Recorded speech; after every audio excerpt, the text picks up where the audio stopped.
hin sang bosal hina ninga se na thi de ka da the sa hau sola la gen the pen ta ka hi jo hau sola la gen the pen ta ka ya ka se jo hau so ko ma na wona thi di apa ma ji na property I no me ke property mlo hi ka ta sa bo hi na ka gam le si ko pa thi ni e nga sa hin jo gi dal be se jo gi dal kai bo gam le sui kai bo be aya jo ka gam le si ko ka thi ni ong le hin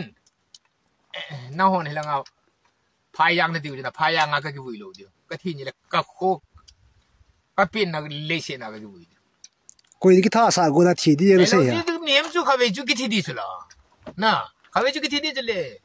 me le gal se jo gal lo bu jo gal len tai ne jo thi khani ban hi gal len pen chu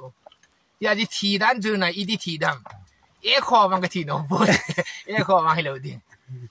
o shal thi a thi de ka ti su ke sa Itu akhirnya.